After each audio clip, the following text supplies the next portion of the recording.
as MNC R&D ecosystem here, we built certain characteristics that we need to deeply explore and see are they good for us if you look at the future. Given all that, knowing what the opportunities are and challenges, we got to institute some actions that will help us be relevant for our own companies, the companies that we represent as global MNC R&Ds, MNCs, as well as the ecosystem around us is buzzing today. If you have to be relevant, we got to deeply look at what we need to do to change. Talking of that, the trends or the changes in the IT industry, this is something that's not unfamiliar to you. Social, mobile, cloud, big data. These diverse disruptive forces all coming at the same time we have never seen before. If you look at the evolution of this industry, never we have seen in this evolution such diverse set of forces coming at the same time. And if you look at how companies are reacting to it, particularly in the IT space, I can categorize them into three. One, companies that you think are successful, are really, and the companies that are really successful. I don't have to mention the names, you know them. And the companies that are struggling, doesn't matter what happens inside in terms of their own transformation, but the public perception is that they are struggling. And there are companies that are in the middle that seem to have some actions going, at least are making some visible changes, but the time will tell whether they are going to move to the left or to the right. And I'm sure we all know where our companies are. They're somewhere in one of those, right? And what do they mean to those technology shifts mean to us, the GIC R&D centers? What is the role that we play in helping our companies make those shifts? As we explore that,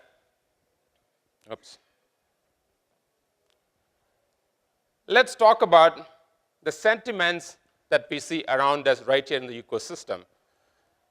We see press clips that talk about downsizing. We see MNC factories getting shut down. We see businesses of MNC getting shut down as well, right here in our country. And those are far and few, of course, you could argue. Sorry. You could argue those are far and few. But anecdotally, if you explore, the sentiments are more diverse as well. Compared to what we saw up until a few years ago, what we've seen in the last couple of years, we see lack of momentum in the MNC R&D space. There is no big bang announcement that we have seen in the last few years. And as the companies look at exploring how they can move to the third platform, the social, mobile, cloud, big data, collectively called as third platform, thanks to IDC, that coined the term third platform. The sentiment within the corporate headquarters is, instead of creating new complexity, why don't we do it all together right here and move faster, instead of globally distributing it at the headquarters. And then we also hear some business leaders, technology leaders moving to headquarters or moving back to headquarters. We see here, say, challenges around we don't find enough top technical talents. All of these sentiments and some facts raise a couple of questions in my head. One, are we really losing the sheen? Are we really becoming complacent? Some are factual, but if you look at the ecosystem, it's pretty rich. Over the years, we have established a large platform. You're talking about 900 plus R&D centers, and it is growing still 8% CAGR, well over 300,000 R&D engineers, if you look around the MNC R&D ecosystem here. Just in the last few quarters, we have seen 50 new R&D centers that got established. Also, for many of us, many of the MNC R&D centers, we are very unique because we are now considered as global hubs. Multiple business units doing R&D activities or product development activities under one roof. lots of great things happen. But are we all good? If you look at on the positive side, yes, we got a lot of talent as an ecosystem, right? And we still are economically competitive compared to the headquarters or any other locations around the world. And there is also a renewed buzz in the emerging markets that we see today. Yes, we got the scale. But what have we done with the scale? If you ask some odd questions, is our accountability commensurate with the scale?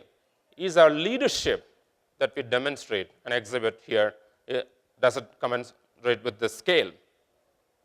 Is our value that we deliver to our corporate and customers around the world, does it commensurate with the scale? If you don't ask those odd questions and drive set of actions as an ecosystem, some of the opportunities that are in front of us, something that we may not be party to. As we talk of opportunities, as these technology trend shifts happen, what kind of opportunities are we talking about? Large multinational companies, they have to create efficiencies in their existing traditional portfolio for them to find the dollars that are important for them to go invest in the future. It's an opportunity for us. As they find those dollars,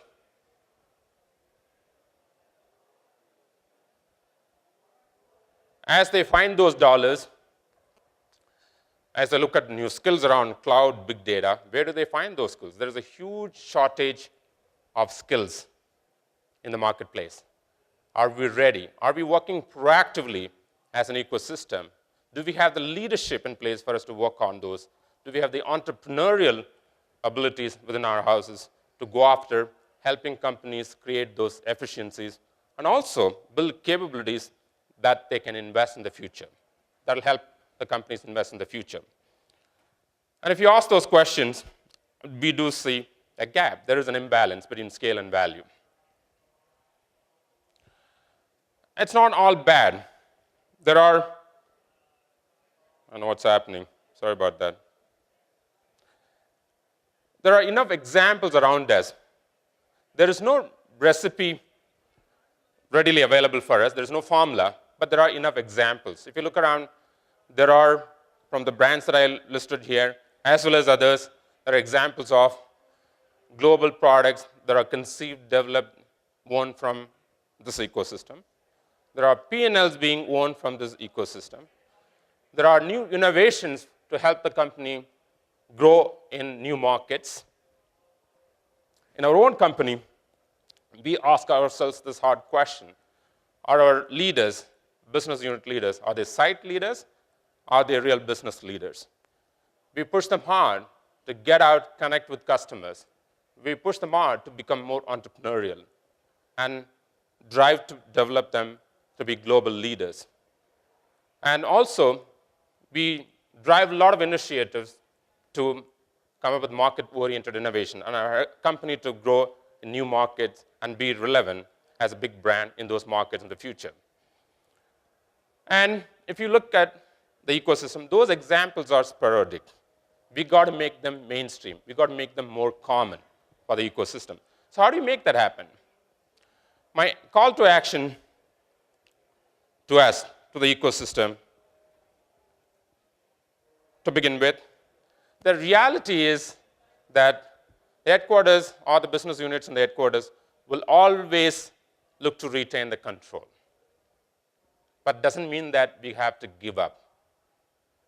We got to fight hard. We got to push back. We got to take responsibility for our own destiny. Two, we got to again ask this hard question.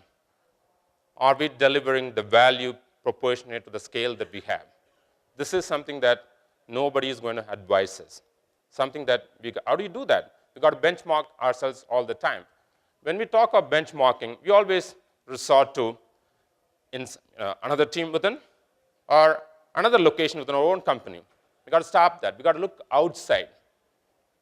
There are enough great companies here in the ecosystem that have done a great job. We got to benchmark ourselves with those companies and learn from them. We don't necessarily have to look at the ecosystem that is around us. We have to look around the world. As we looked at our own benchmarking. One company, for example, that we looked at to learn from is Intel's presence in Israel. And we looked at that. Can we rise up to that level? That's the kind of benchmarking that we got to constantly do for us to evolve. And this is a large ecosystem. Have you ever got together 800 MNC or 900 MNC R&D centers here? First time realizing that NASSCOM has created this platform for us. I see the hall is not full, but it's a great beginning. We can do a lot better. Thanks, NASSCOM, for at least kicking it off this year. I hope to see next year a bigger room and bigger participation. This is important for us. We got to come together. We got to learn from each other. We got to help each other. Last but not the least, there is a big buzz in the marketplace today. Today, in the news, we saw thousands of startups and lots of easy action. Are we part of that buzz? So far, we are not. We see small examples here and there. But as an ecosystem, we are not part of the buzz. We got to be part of the buzz. We have the talent. We have the product mindset. We have the deep technical skills that can help the ecosystem flourish, the startup community flourish, for them to go after solving bigger problems. Why is it important? We help that with that. Think about Israel. If I had to look at my own company, our Israel presence is not through organic, like how it happened in our ecosystem here in India. Our presence in Israel as a result of several, large number of small startups, technology companies, product companies that we acquired over a period of time. As a result, for some of our future technologies, Israel is the hub. Think about if this startup ecosystem prospers, and if all of us, as my MNCs, have opportunity to acquire some of those companies, think about the kind of rich presence we can have for our own companies out of this ecosystem. With that, thanks, NASSCOM, once again for bringing us together. The sessions for this track is very rich, to really for us to explore some of these things that I talked about and learn from each other, and also come together as a large MNC R&D family. Thank you.